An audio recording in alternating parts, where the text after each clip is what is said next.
తెలుగు రాష్ట్రాలను bird flu హడలెత్తిస్తుంటే ఆ కోళ్లు వేరు, నేను వేరు. కోళ్లల్లో నా రూటే సెపరేటు. నలుగురిలా నేను అస్సలు ఉండను. అదే నా ప్రత్యేకత. అదే నా స్టైల్. అన్ని కోళ్లతో నన్ను పోల్చకండి డ్యూడ్స్ అంటూ పంచ్ డైలాగ్స్ కొట్టినట్టుగా ఓ కోడి ఇప్పుడు అందరినీ ఆకర్షిస్తోంది.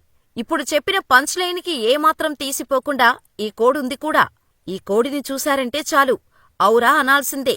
ఇంతకూ ఈ కోడి అంత స్పెషాలిటీ ఏముంది అనుకుంటున్నారా?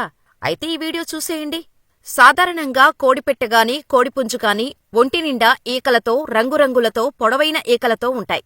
మరీ ముఖ్యంగా కోడిపుంజులైతే ఈకల రంగును బట్టి జాతులలో వాటి పేరును నిర్ణయిస్తారు. కోడిపుంజులలో ఈకలకు అంతటి ప్రాధాన్యత ఉంటుంది. కాని ఇక్కడ మాత్రం ఓ కోడిపుంజు పిల్లకు అసలు ఈకలే లేవు.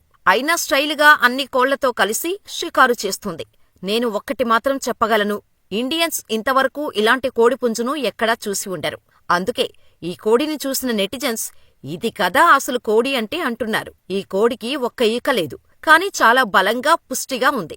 ఆకలైతే గింజలు తింటూ హుషారుగా ఉంటూ సవారీ చేస్తుంది. అందుకే ఈ కోడిని తెలుగు ప్రజలు కింగ్ ఆఫ్ ది కోడిగా పిలుస్తున్నారు. ఈ కోడిని మీరు లైవ్ లో చూడాలంటే ఏలూరు జిల్లా ద్వారకా తిరుమల మండలం దేవినేనివారిగూడెం వెళ్లాల్సిందే.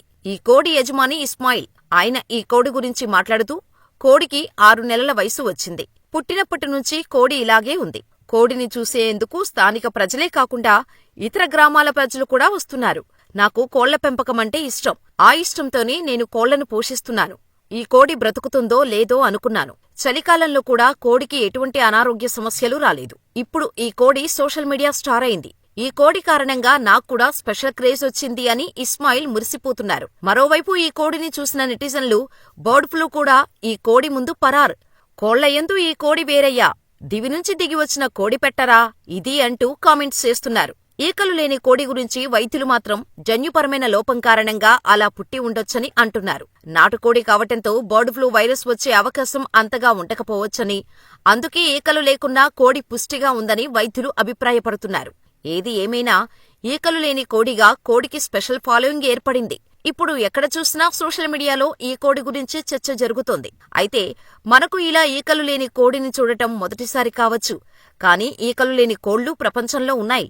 అయితే ఇవి దేవుడు సృష్టించిన కోళ్లు కాదు, మాంసం కోసం మనిషి సృష్టించిన కోళ్లు. వేసవికాలంలో అధిక ఉష్ణోగ్రతలను తట్టుకోలేక చాలా కోళ్లు చనిపోతుంటాయి. ఆ సమస్యకు చెక్ పెట్టాలనే ఉద్దేశంతో ఇజ్రాయిల్కు చెందిన అవిగ్డోర్ అనే శాస్త్రవేత్త ఈకలు లేని కోళ్లను 2002లో సృష్టించాడు. అయితే ఈకలు లేని ఈ కోళ్లలో పలు లోపాలను గుర్తించారు. ఈకలు లేకపోవటం వల్ల పరాన్నజీవులు వాటిని ఆకర్షించటం, దోమకాటు, చర్మవ్యాధులు, వడదెబ్బ, ఉష్ణోగ్రతలో వైవిధ్యాలను ఈ జాతి తట్టుకోలేకపోవటం. పైగా ఈ సరికొత్త రూపం వల్ల మగకోళ్లు సంభోగం చేయటానికి ఇబ్బందులు పడటంతో ఈకలు లేని కోడిని సృష్టించి 2 దశాబ్దాలు దాటినా అవి మార్కెట్లోకి రాలేదు.